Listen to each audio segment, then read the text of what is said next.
fiery horse with the speed of light, a cloud of dust, and a hearty hi-yo silver, the Lone Ranger.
With his faithful Indian companion Tonto, the daring and resourceful masked rider of the plains led the fight for law and order in the early western United States. Nowhere in the pages of history can one find a greater champion of justice. Return with us now to those thrilling days of yesteryear. From out of the past come the thundering hoofbeats of the great horse Silver. The Lone Ranger rides again. One, Silver! Let's go, big fellow! Hi-yo, Silver! Hi!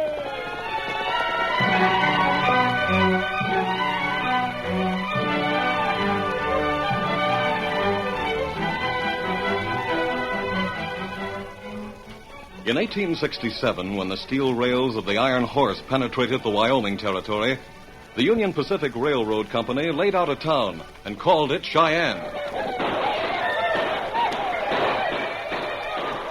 Within a few months, the population reached 6,000 people, mostly men who knew no restrictions of law and order. There was no law until the vigilantes took over.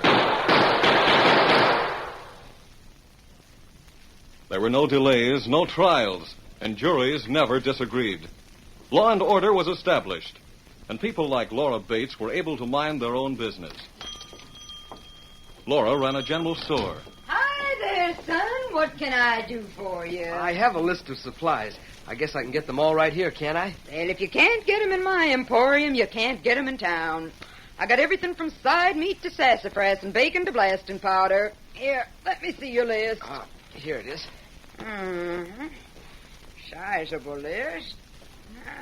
The 14-year-old boy who stood at the counter glanced toward the front of the store. Beyond the window, he could see an Indian waiting at the hitch rack. The Indian's name was Tonto, and the boy was Dan Reed, the nephew of the Lone Ranger. That's a downright sizable list, but I can do it. Question is, can you? What do you mean? Well, being as you're a stranger to me, it'd be downright careless business to let you have this much goods on credit. Oh, I have money to pay for it. You a newcomer to town? No, ma'am, we're just traveling past. We? Oh, the Indian out front is with me. Just the two of you, huh? Well, no, ma'am, there are three of us. Where's the third? Well, he's in camp. He's waiting for us. Well, doggone, look at who's here. Hi there, Laurie. Peg-leg Brindle, you dead-ratted old sidewinder. How in tarnation are you? Well, first rate. Things look just about the same as they did a year ago. And I can say the same for you. I figured when you shoved off to South Pass City to do some blasting in the gold fields, I'd seen the last of you. Not on your life, Laurie. Not me. I always turn up sooner or later. So does a bad penny. You know, Peg-leg specializes in handling blasting powder, Sonny. That's how he lost his leg. Oh. Yeah, I dilly-dallied too long after lighting the fuse. Who's the youngster, Laurie? What is your name, son? Dan Reed. Right pert looking. Fast on your feet? What do you mean? I need a touch and go. A what? A touch and go, boy. Touch and go. When I set a charge of blasting powder, I put a fuse to it. Someone has to touch a match to the fuse, then go. If you don't go fast, you don't go at all. How about it? Want the job? Well, thanks, Mr. Prindle, but... Well, I'm not looking for a job. You mean to say you're hiring a helper, Pegleg? You must be getting old. Special job, Laurie. Special job I got lined up. Gonna need some blasting powder. 2, maybe 3 kegs. Well, sit down for a few minutes till I fill Dan's order. Then I'll take care of you. No hurry, no hurry. Time's a hanging for me. Got 2 days to kill before I shove out on my new job. Change your mind about working for me, son? Well, I'd like to, but... Well, think it over. I'll be in the Plains Hotel until Thursday. You change your mind, you come and tell me you're ready to be a touch and go.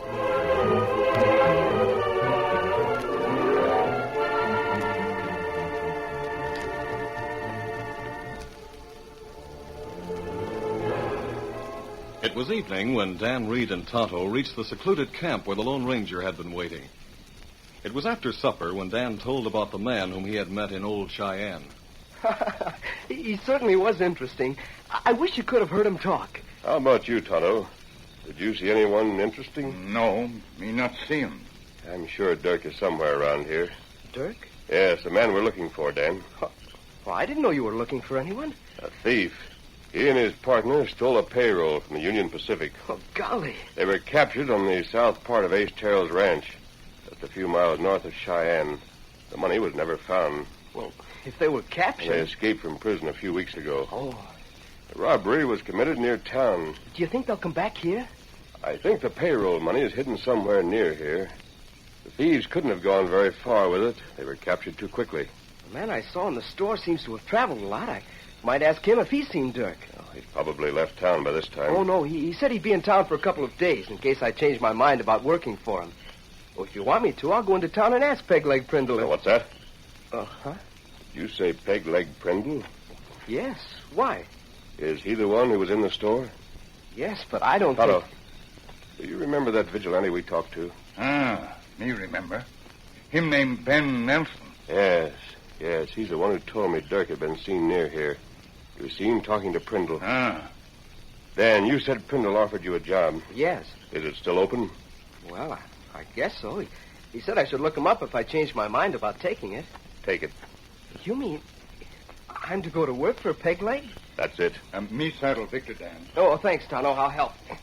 Golly, Pegleg didn't look like a crook. I'm sure he's not a crook. Steady, Victor, steady. Pegleg probably has no idea that Dirk is an escaped robber. You know where to find Pegleg, fella? Yeah, he said he'd be staying at the Plains Hotel. If you get the job, Dan, let me know. Right. Victor, all ready, Dan. Good luck to you. Thanks. Steady, boy. Come on, Victor.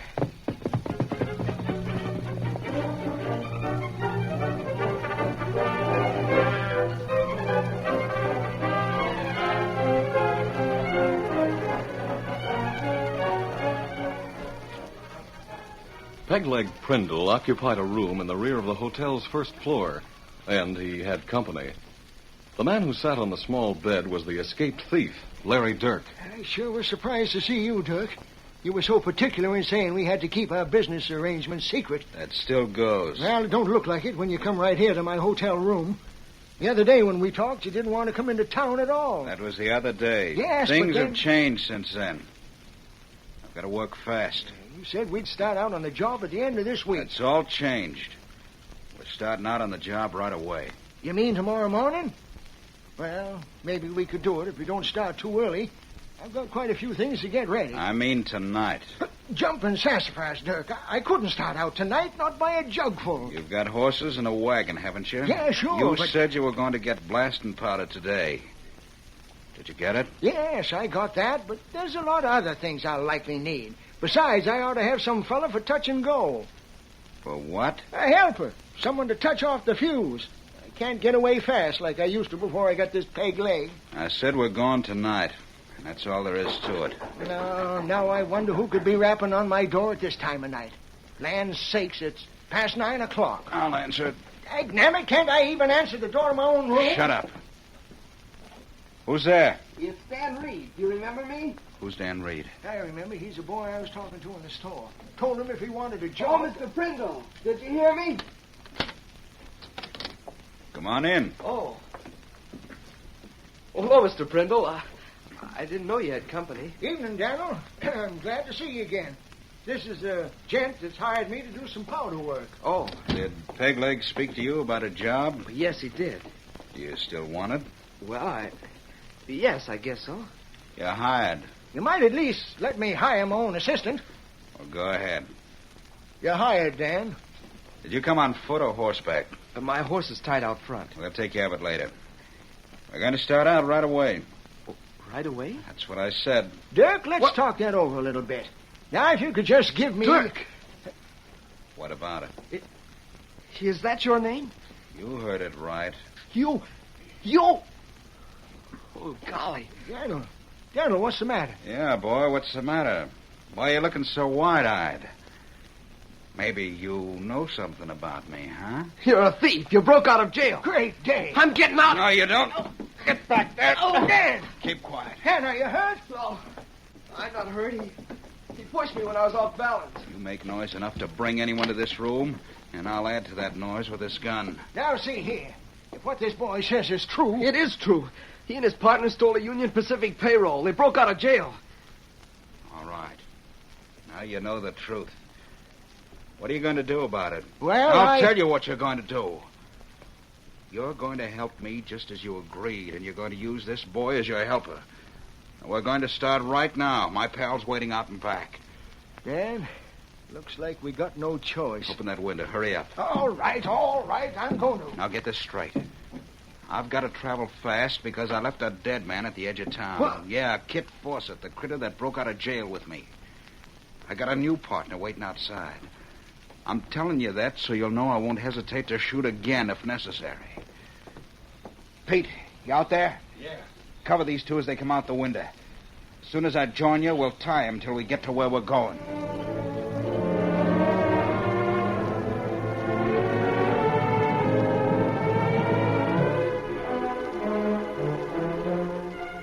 Soon after Dirk and his new partner left town with Dan and Pegleg as their prisoners, the body of the dead man was found and brought into the coroner's office next door to the hotel. He was identified as one of the two payroll robbers. Then the sheriff entered the hotel and approached the clerk. Evening, Sheriff. What's all the excitement out in front? A dead man was found at the edge of town. He's Kit Fawcett. He was Larry Dirk's partner. Kit Fawcett. The ones who stole railroad money? The same. And, Charlie, I just heard that someone resembling Dirk has been seen talking to Pegleg Prindle. I want to see Pegleg. I'll take you to his room. It's back at the end of the hall. Anyone looking like Dirk come in here tonight? Just a boy. That's his horse out in front. Boy.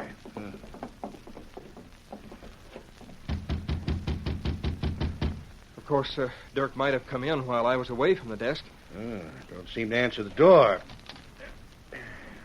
Locked. I have a key. There's no one here. There's the answer, the open window. What? Come on. I'm going to get a posse out right away. I want Larry Dirk, Pegleg Prindle, and the boy that left that white horse out in front. Look out front. There's two men alongside the white horse.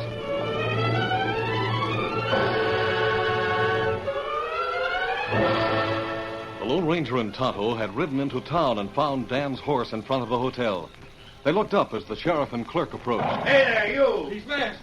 You know the owner of that horse? Yes. Then get your hands up.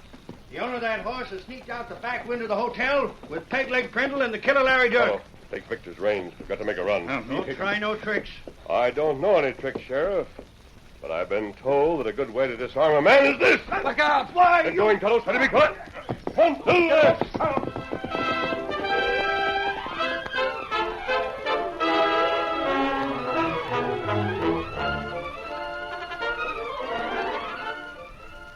The curtain falls on the first act of our Lone Ranger story. Before we continue with the next exciting scenes, please permit us to pause for just a moment.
Now to continue our story. The Lone Ranger and Tonto raced out of town leading Dan's horse Victor and maintained a fast pace until they reached their camp in the woods. Whoa, Victor. Whoa, pack our things, Tonto. Me build fire for light? Steady, big fella. No. What we can't pack in darkness, we'll leave. No time to build a fire. Me got blanket roll. Tie it on. We've got to find Dirk, Prindle, and Dan before the lawmen catch them. That right. The lawmen might start shooting before they learn Dan isn't one of Dirk's pals. Steady, Scout. Steady, fellas. Dirk must have been with Pegleg when Dan arrived. We may be sure of one thing. What, Pat? Dan never went for those two of his own accord. He wouldn't leave Victor tied in front of the hotel. That right. There, that'll hold. Are you ready? Yeah, me ready. Easy, big fella, easy. We'll try to find tracks in the rear of the hotel. Come on, Victor. Get him up, Scout. Come on, fill there.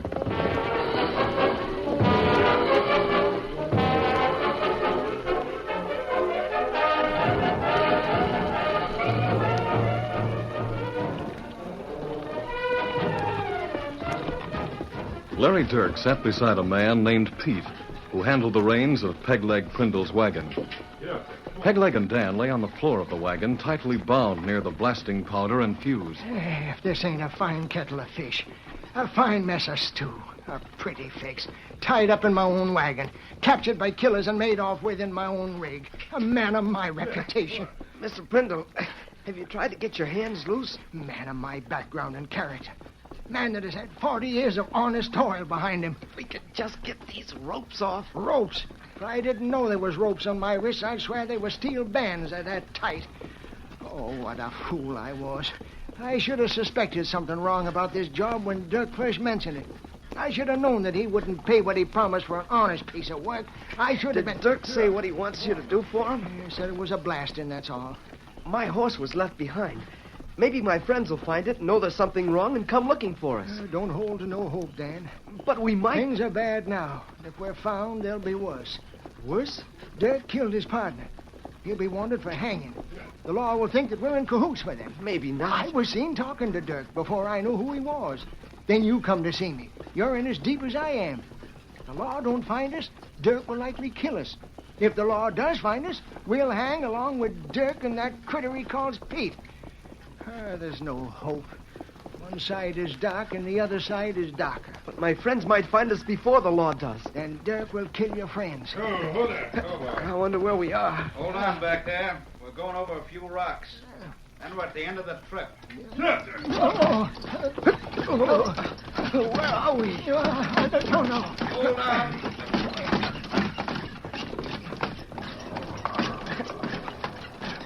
Go there. Come on. Get down and light the lantern, Pete. Right. I wonder where we are. Looks like a cave or a tunnel. What's the difference? I'll cut you two free.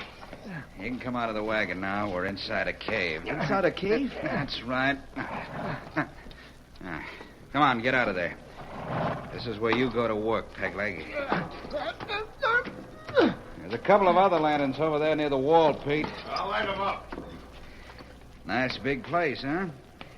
I expect you're surprised to find that we came to a place so near to town. Nothing surprises me anymore. Now, Pegleg, there's no need to be as downhearted as you are. Everything will be all right. All I want is a little job of blasting. Then you and your young friend can go. Meanwhile, don't try to escape, because Pete'll be right by the entrance. You see, there's a fortune hidden in this cave. Yeah? Stolen payroll. Take one of those lanterns and walk to the rear of the cave. Now, we hid out here for a time, long enough to hide the cash and seal it behind a rock wall. Now, all you gotta do, Pegleg, is blast the rock away. Yeah, it's like a dead end ahead of us. That's right. The tunnel narrows down. Go ahead a little farther. Narrows right down to a dead end about 4 feet wide. Pegleg, take a look at that dead end. What about it? That's what you've got to blast. Blow that dead end away, and you'll see that the cave continues. And the cash is hid back of that wall? That's right. Now, you can start right in. You've got all the drills and everything else you need. I looked the wagon over to make sure. That stream of water comes out from the other side of the wall. Uh-huh. After I'm through, what about me and Daniel? Why, I don't care what you do then, Pegleg. I got nothing against you. I'll pay you, and you can go your way. Fat chance of you letting me go to tell the law about you. By the time you get to the law, I'll be a long way from here, and Pete with me. Now get out your drills and get started.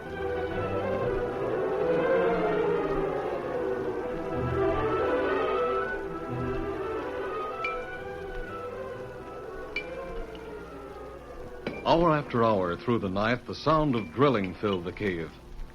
Dan proved a valuable helper to old Pegleg. Oh, this drill's gone dull, Dan. We'll get another. How you coming along, Pegleg? Oh, we're coming. This rock is downright hard, and it takes a lot of time to get holes deep enough to set powder. Here's another drill. Oh, all right, Dan. Let's get on with it.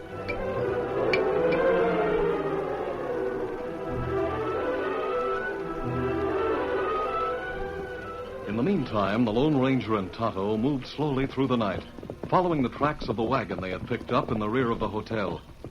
They made frequent stops and dismounted to study the trail. The moon were brighter, we could make much better time. That's right. Here, Tonto. Here's a soft spot. You can see the tracks of the wagon. That's good. I hope we reach Dan before the lawmen pick up this trail. Lawmen lose trail a long way back. Steady, easy, big fella. We'll continue in the same direction. All right, Victor. Come on, Silver. Get him up, Scout.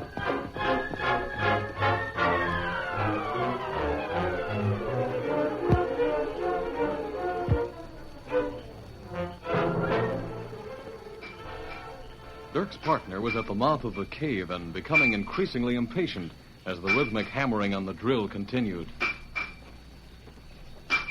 Hey, Dirk. It's taking that old man an awful long time to get that blasting powder set. Take it easy, Pete. We've got plenty of time. The lawman will be on our trail. Not before daylight. Even that'll be hard to follow. The law couldn't find her when we made off with the payroll in the first place. The ground's no softer now. Dirk, you didn't really mean to let those two go free, did you? Not a chance.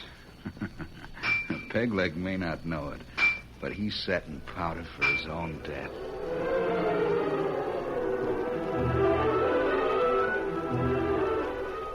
Daylight was just beginning to show at the mouth of the cave when Pegleg announced that his work was done. Throw the drills and things into the wagon, Daniel. Right. All set, Peg? Yeah, good work. Yeah, the powder's in place and fused.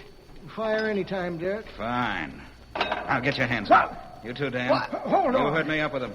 Rope 'em, Pete. Right. Now, wait a minute. You I said... say a lot of things, Pegleg. Rope 'em tight, Pete. Leave it to me. Double crosser. What are you going to do with us? Don't take much skill to light the fuse after it's all set, Pegleg. I can light it myself. Oh, so that's it. The same blast that uncovers the payroll should cover you two. Of course, if the rocks don't do a complete job, we'll finish it. That'll hold the old man. I'll have the boy tied in a minute. Dirk, you better think twice before you do this. I've thought it over a dozen times, Pegleg. Maybe it takes more understanding than you figure to light a fuse the right way. That'll hold him. Now just rope 'em to those rocks. I got the nooses all set to slip over him. There's one. And the other. They won't get away. And we may as well light the fuse. Now, you can watch, Pegleg. Tell me if I do it right. I'm watching. I'm watching a polecat make a fool of himself. You don't know blasting powder, Dirk. You don't know a thing about blasting powder. If you did, you'd see why I needed a touch and go. Maybe I'll learn. As I see it, all I got to do is strike the match. Then hold it to the fuse till the fuse starts to burn. Now, that goes. You got a lot to learn, Dirk, and you'll learn fast. Just light it, Dirk. Get back away from it. So long, Pegleg. Sorry you got to go like this. Hold on, Dirk. Did you think I believed what you said about letting us go? I didn't trust you for a minute. That fuse won't blow off any powder near us. What's that? There's powder at the end of that fuse, all right, but you don't know where it is. It's not where you think. Pegleg, listen to me. Maybe it's right near where you're standing. Dan went there a few times to take a drink from the stream. Maybe he put powder there. Pete, move over. Maybe you're moving right on top of it. That's where I went once to sharpen a drill. You thought I was sharpening a drill. Maybe I put powder there then. Look, the fuse is branching out. It's burning on both sides of the cave. Yeah, you're likely to hit powder most anywhere, Dirk. We got a lot of fuse all connected. See there? The spark has gone beneath some rocks. Maybe it'll come out right near where you're standing. No, I'm getting out of here. The only safe place you can be sure of is outside the cave. Come on, Pete. We gotta get out. I hear hoofs. That's Victor. Victor! Victor! Hello there, Dirk. My friends have come. Your friends? Yes, they followed us here. Let me go and tell you. There's a blast going on right here. There it is. You'll get what Dan does. It's all right. There'll be no blast. Dan, are you all right? Yes, Peg Leg outwitted those two. Get away. Get away from here. The blast. Rope them, Tonto. The law wants these two. Please, I'll go with you. Only get away from here. The powder, it'll go any second. I don't want to blow up. Get me away from here. Get me away. Stop your noise, you pair of whimpering puppies. There's no powder buried here and never was. What? There, Dan. You're free. No powder. Oh, you're finally getting it through your head that we outsmarted you with drilling noises and a lot of fuel. There you are, Peg Leg. Thank you, mister. I don't know who you are or why you're masked, but you're all right. Payroll money is right behind this wall. They threw it there through a cleft. Can you get it, Peg Leg? I can get it for the law. When you do, you'll be in line for a reward. Are those two well tied, Tonto? Plenty good. Then hold them here until the sheriff comes. I'll go and get him. You got me into this, Dirk. You got me into this, and I'll hang for helping you. You're doggone right you will. And the only satisfaction you'll get will be that Larry Dirk will hang along with you. Dan, just tell me one thing. Who is that masked friend of yours? Oh, gosh, Peg Leg, I thought you knew. He's the Lone Ranger. I'll Silver! Away!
This is a product of the Lone Ranger Incorporated, created and produced by George W. Trendle and directed by Charles D. Livingston. Tonight's story was written by Fran Stryker. The part of the Lone Ranger is played by Brace Beamer.